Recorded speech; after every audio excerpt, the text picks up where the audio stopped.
बनाने लगे हैं पोस्ट एग। उसके लिए ये 1 कप पानी का मैंने इसके अंदर डाल दिया।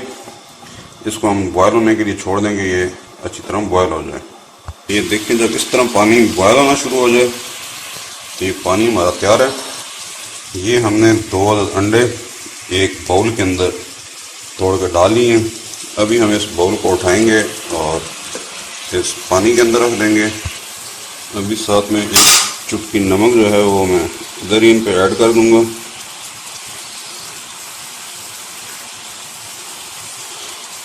हमने 2 मिनट ऐसे ही खुला जो है ना, इसको 2 मिनट अपना टाइम रख के, ज़्यादा नहीं करना, पकाना है। 2 मिनट ऐसे खुला पकाने के बाद इसके ऊपर हम लगा देंगे ढक्कन। ये ध्यान में रखिएगा अगर गोल ढक्कन होगा तो वो अच्छा होगा, उससे पानी जो है ना, जो स्टीम बनती है वो पानी उसके ऊपर नहीं गिरता। 2 मिनट हमने इस तरह लिड रख के इसको जो है ना अच्छी तरह से देखते भी रहना है। 2 मिनट इसको हमने लिड के साथ पका लेना। ये जी हमारे 2 मिनट टाइम पूरा हो चुका है। अभी हम लिड को एहतियात से उठाएंगे ताकि पानी जो है ना वो उसके ऊपर ना गिरे। ये आप देख सकते हैं कि हमारा पोस्ट एग तैयार हो चुका है। नीचे हमने फ्लेम बंद कर दिया। अभी ये बर्तन चूंकि अच्छा गर्म होगा, इसको किसी टिश्यू और कपड़े की मदद से आपने निकाल लेना। ठीक है, ये जी इसको हमने बाहर निकाल लेना है।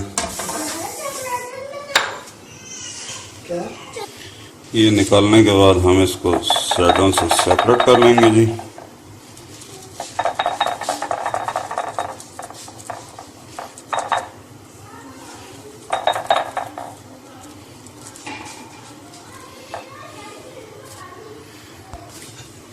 अभी हमको जी इसको प्लेट आउट कर लेंगे।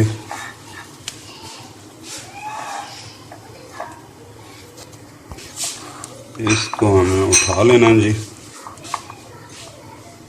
और ये उठा के हमने इसको शिफ्ट कर दिया। ये आप पोस्ट एग की जो सबसे अहम बात है वो आप देख लें कि इसके अंदर जर्दी जो है ना वो बिल्कुल हाफ डालनी चाहिए। तो ये हमारा बेहतरीन सा पोस्ट एग तैयार है। आप भी इस रेसिपी को ज़रूर ट्राई कीजिए और मिलते हैं नेक्स्ट टाइम किसी नई रेसिपी के साथ। तब तक के लिए अल्लाह हाफिज़, अस्सलाम वालेकुम।